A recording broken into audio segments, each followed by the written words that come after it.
Welcome to Disability Clinic, where we advocate for disability rights from bed if we have to.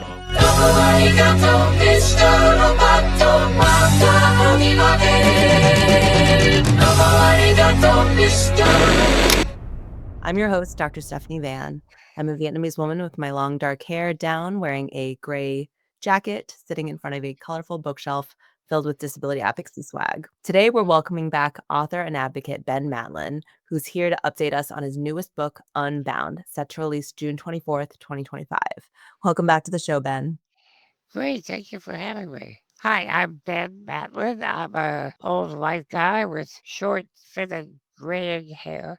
I'm wearing a headset microphone and a dark blue striped jersey. I have glasses and a little bitty tracheostomy visible. I am lying down. It's more comfortable for me.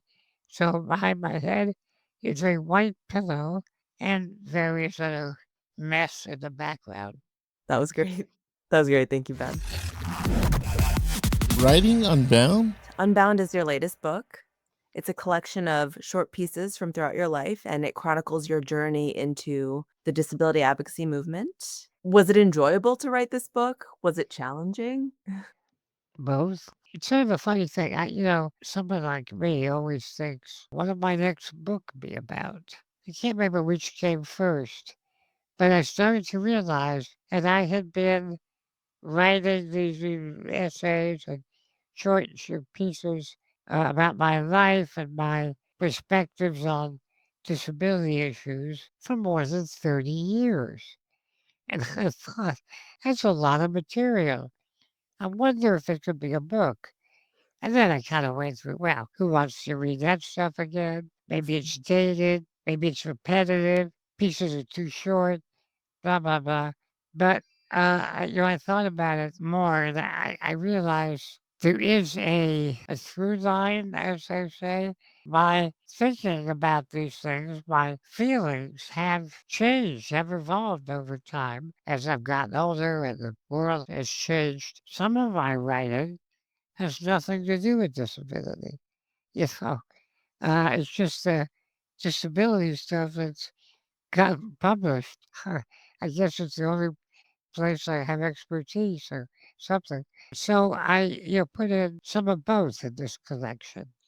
Some real advocacy, hard stuff, some lighter things, and just some personal essays, and one attempt at a short story even, which has never been published before. So at first it may have sounded easy.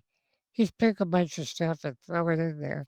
But it turns out it was harder than I thought because I did want to put things not necessarily in chronological order, but in terms of themes, I guess, moments in my life. And I went through every piece to try and minimize repetitions. How many times should I introduce myself? Now, my editor said a book like this, people don't necessarily read in order. So some repetition, she said, is probably okay. But I really tried to minimize it. I was partly inspired too by other collections of short pieces that were sort of autobiographical, but not exactly. And one thing that bothered me about some of them was the repetition or the lone thoughts about news events that seemed no longer relevant. So I tried not to do that too. I tried to make it kind of work for today, even though some of it, as I say, reflects where my thinking was 25, 30 years ago. Clearly, disability advocacy is still so relevant these days when it feels like disability rights are under attack and, discrimination seems more acceptable today, weirdly, or at least more touted by people in power. Yes, indeed. Different opinions on common ground. I was curious because I know that this book is going to resonate with other advocates, younger advocates who haven't lived through, the history of the disability advocacy movement the way you have. But I was wondering, what do you think about making sure your book and other advocates' perspectives aren't just bouncing around in an echo chamber? Have people approached you who found your work and told you that it really opened up their perspective or changed their mind? It's happened. Some of these pieces really generated a lot of email and stuff when they came out, which I've kept. Well, I kept the good ones.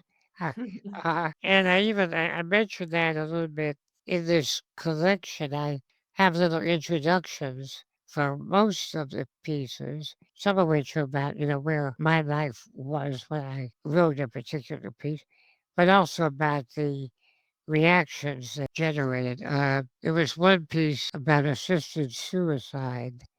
It was a bill in Massachusetts, and I explained my perspective and why I thought it was a bad idea.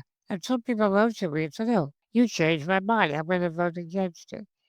That was, very satisfying. But other times people write me and say, "Yeah, how dare you say this stuff? Yeah, we don't want to hear your opinion. You're not your perspective isn't relevant to my life." And I guess I have a point too. But I don't know. I hope obviously this book interests readers and generates some ideas and maybe get some younger folks to start writing. That would be nice. Yeah, keep the discourse going. Yeah. Um, yeah, I know you're no stranger to the diversity of opinions that are out there amongst even the advocacy movement because there's so much diversity in the community. Physician-assisted suicide is certainly a hot, controversial topic. Even with, like, the wide diversity within the movement, over the years, are there things that have really stood out to you as common ground that we can all rally around? Yeah, I mean, certainly I think it's fair to say everybody is glad that the ADA, the Americans with Disabilities Act, is there. A lot of people complain that it isn't enough. Yeah, I mean, a lot of people, what? We have the ADA. Things are supposed to be easier now. Well, it's a shortcoming, yeah. Sometimes when people don't agree or object or take issue, whatever, take exception, maybe they don't understand exactly what the point is. I've always hoped in writing to clarify and be not particularly judgmental, but just to facilitate understanding. Hmm. Then if you want to reject an idea, fine, but you need to understand what. It's all about. Yeah, an informed rejection. Yes, yes, like exactly. Modeling allyship. There's a section of Unbound where you acknowledge the experience of non-white disabled people, and, it's wonderful modeling this allyship. Is this type of support and inclusion and the sharing of space, do you find that's becoming more and more common in the movement throughout the years? I wish it were. There's a lot of prejudice within the disability community, within the activist community. Mm. Always has been, I guess. I sort of try not to think about it too much, but that's because I can, because I'm a white guy. I'm a wheelchair user. Most of my disability is anyway visible from the neck down. Those are all privileges, I guess, Yeah, is yeah. the word. Uh, so that a lot of people like me will be dismissive of people with intellectual disabilities, or yes, people of color, queer people with disabilities, and so forth. Then there's a problem. When people feel like they're grasping for crumbs or whatever, they want their piece and they don't want to, I don't know, compete with others or something, but they feel that they're just desperate for a small taste of society. That's unfortunate. Very unfortunate. I wish it felt more like a collaboration, like we're really all in this together. And maybe that sounds like too crunchy and idealistic, but we're all kind of facing the same barriers to varying degrees, Yeah. except maybe the 1%. If we want to rally around something, maybe it's the 1%. Yeah, well, there's that. Yeah, yeah.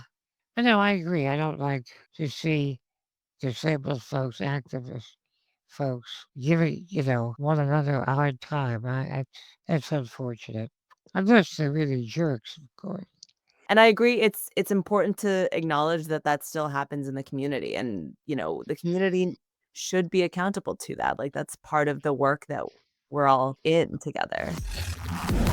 Ideology on both sides of the aisle. And it's not just, ethnicity or skin color or orientation or identity or that stuff.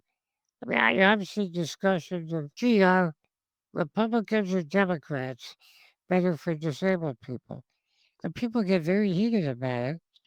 Well, I mean, people, why not? We are a diverse group and people do have strong opinions, and disabled people do as much as non-disabled people. But it's often odd to me because my understanding of these things, it seems like there's no question. I have a pretty clear sense of what kind of political movements are more closely allied with disability rights or even disability justice. But, some people disagree. Yeah, again, I think I'm being kind of idealistic thinking that disability impacts anyone regardless of political ideology. That's true. Feels like something that everyone or on both sides of the aisle, if you will, should care about. Constituents who are Democratic and Republican need healthcare, access, Yeah, yeah. or And, certainly if you look at just politics, there have been plenty of disabled senators who were Republican, as well as those who were Democrat. I mean, for me personally, I've actually drafted another essay about this, but I haven't quite finished it yet. Uh, next but, book, next book. well, it's just a short piece, but it's sort of drawn from something in this book.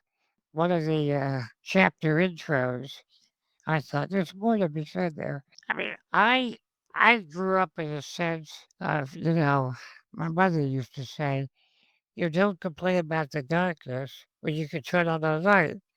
A sense of self-empowerment. And for a while, I felt very enamored of the sort of Republican ideal of, I don't want charity. I don't want handouts. I don't want you to say, oh, poor me, we have to help him. I want to, pick myself up and, if, not complain and moan and whine, but be assertive.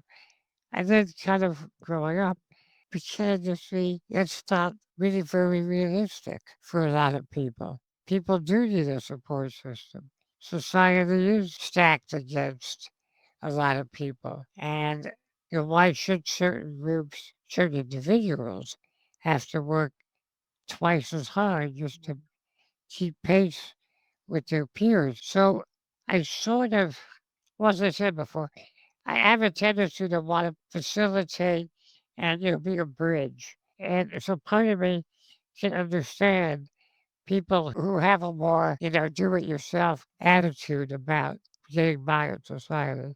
Mhm. But I think maybe my understanding of that mindset, I hope, also gives me a better understanding of what's wrong with that perspective and why it leaves people behind, Mhm. leaves people out.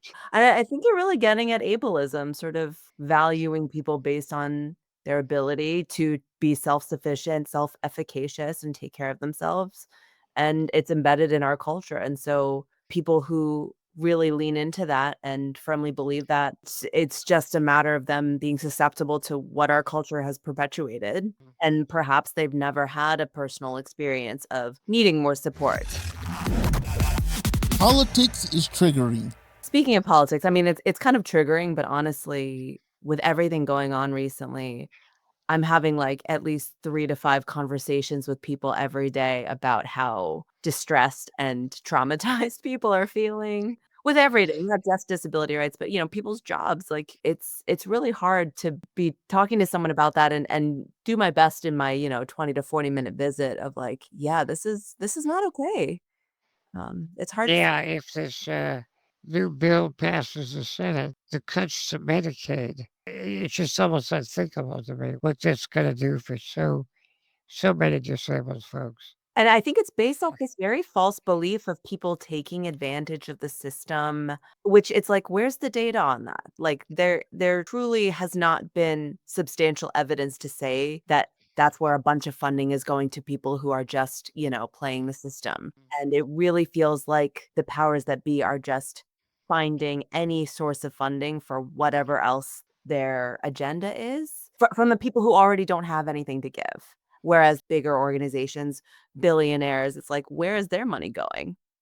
To campaigns, to politicians who Yeah, yeah. protect their money.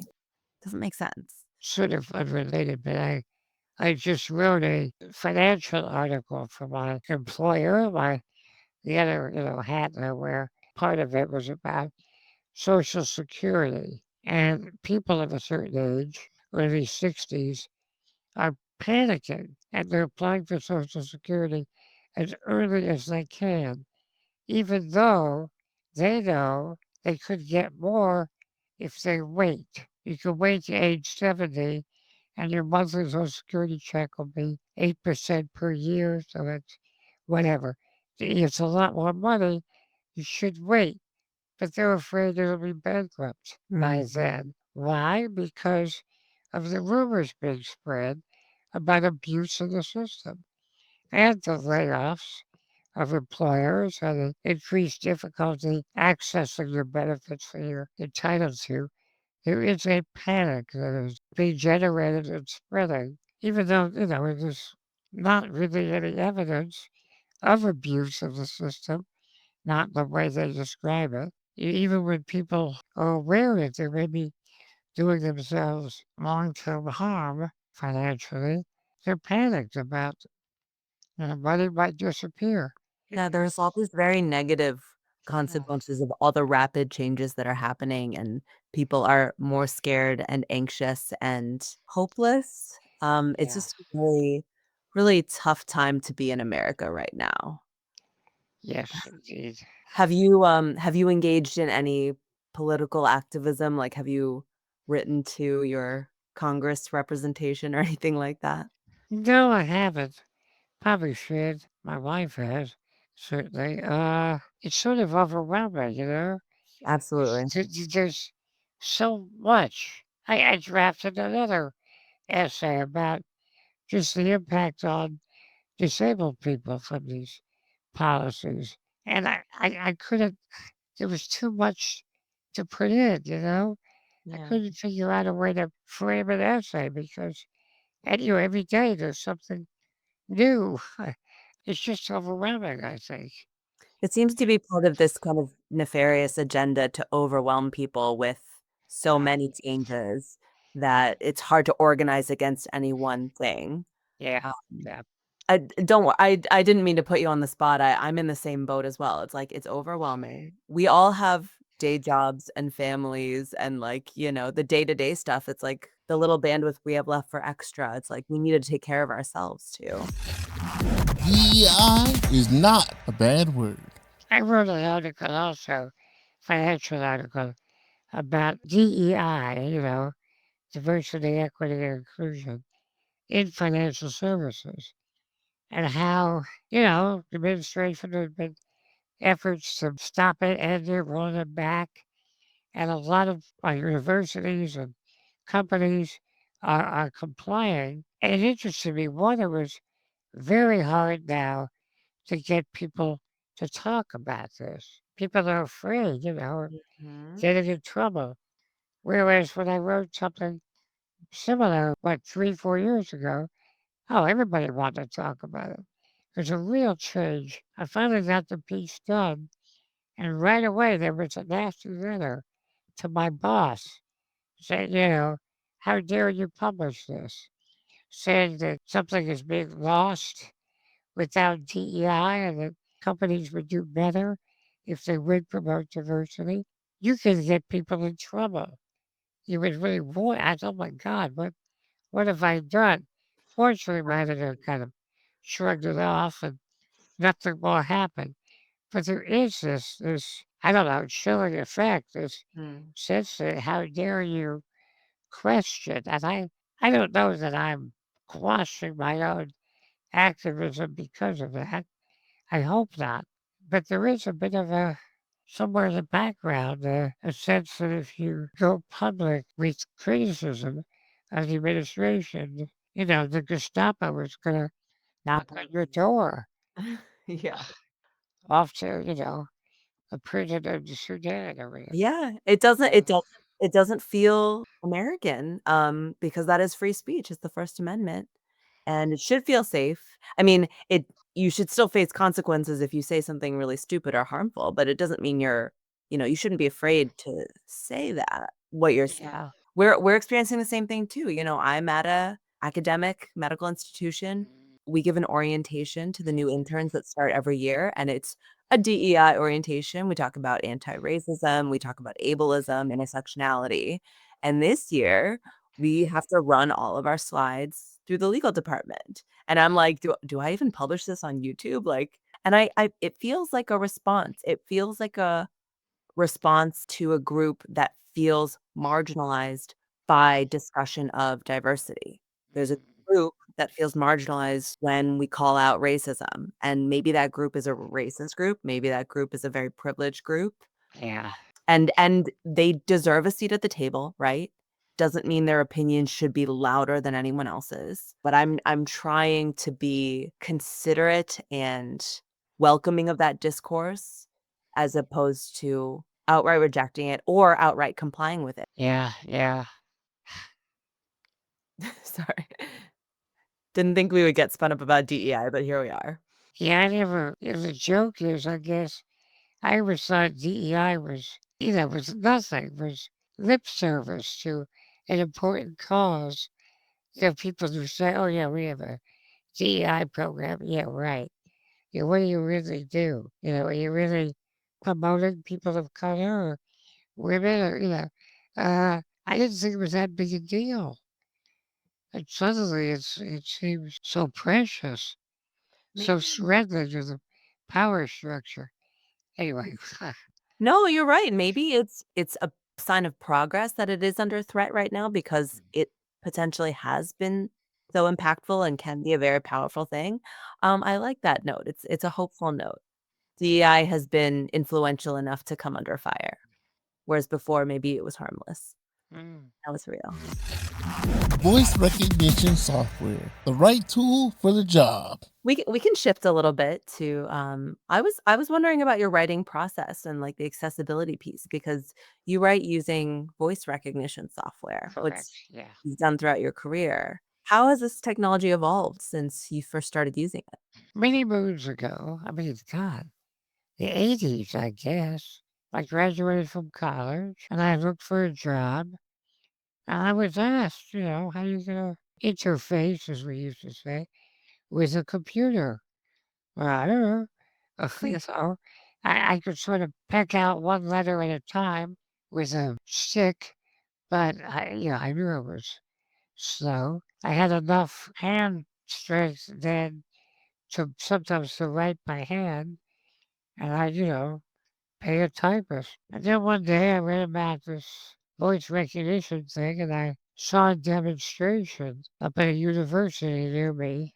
It filled the whole room, the technology. And the professor, whatever he was, engineer, showed me how you talk in this microphone, but you have to talk very slowly, word for word. And if you want to buy this, it's going to cost you $40,000. Oh my god. And it fills a room. The computer power in it is, as big as a house. So, but within, 5 years, it was down to maybe $5,000. I would work on a desktop computer. And I advocated with the Department of Vocational Rehab, and I bought the computer, and we split the cost of the Dragon system. I think by then it would come down to $4,000. Nice. Anyway, now it's like $100. Yeah, Doesn't dragons everywhere. And every computer, every phone, it has built-in voice recognition to an extent. I wrote my first book-length, novel never published. Yeah, pictures out letter by letter, writing by hand, paying a typist. Took years and years. Once I got a voice recognition thing, I wrote another book in a couple of months. It was just the right tool for the job. Game changer. And by and by I got more actual work I was paid for, and it wouldn't have been possible without the technology. Fast forward the internet, obviously, using email, doing online research, huge benefit for me. And then in the last 5 years, the Zoom revolution. Mhm. So I got my first regular, real W-2 job at the age of 58 because of Zoom. My employer is in New Jersey. I'm in Los Angeles. And it was not an issue anymore to be a whatever, telecommuter or whatever they Yeah. used to call it, a remote worker. So, yeah, the advances in technology have been profoundly significant for me, my life. That is awesome to hear. That is hilarious that your first voice recognition experience was a computer that filled the whole room. That definitely sounds very 1980s. I'm so glad it's come so far. And now it's like on every phone and we take it for granted. Yeah, yeah. Including thoughts. Is there anything else you wanted to highlight about the book? A particular lesson that you learned from it or anything? Well, it's very much my life and my perspective, and I'm certainly not trying to speak for all disabled people or any of that stuff. I just hope that my views and my stories are of interest to enough people. They've certainly meant a lot to me in my life. as as things are moving along, they've been important kind of guideposts in my journey. So, uh, I hope other people will get something out of it. I am so grateful that you have shared your guideposts with the world. And as a young advocate, personally, I value that so much because we can't move the movement forward without remembering our history and learning from the things that our predecessors have learned. I'm, constantly inspired. I know it's a bad word, but it's true. If disabled people do inspire each other, we really do. Much as we don't want to be inspirational. So many disabled folks are on social media and have Substacks, and some of them get published. It's great, I mean, there's so many perspectives and sources and talents out there. Yeah, I really would just urge your audience, anybody who's interested, to go out and explore all that there is. But again, I don't want to single out anybody and forget somebody. No, not at all. We're just singling out you. We get to just single you out, talk about your book and all of your works because you're a prolific writer. And I'm just so appreciative of how your voice is one of the more accessible ones out there. Like you have so many published works and you're a regular guest on various shows. So that work makes this message more accessible to people who otherwise might not come across it. I think it's a great recommendation to just get on social media and, follow hashtag disability, hashtag equalism. Yeah, yeah. Wonderful. Awesome. Thank you so much for coming on to talk about your book. I'm so excited to get the hard copy in my hand on my shelf. Yeah. And I'm just so glad you were willing to come back on the channel. Look forward to our Well, next. thank you for having me back. Of course. It is a pleasure. If you enjoyed this conversation and want to hear more like this, hit that like button and subscribe to Disability Clinic for more inclusive and accessible content. You can also support us on Patreon. Don't forget Patreon. Don't forget about our Patreon like I have. All right. Thank you so much for watching, listening, and learning.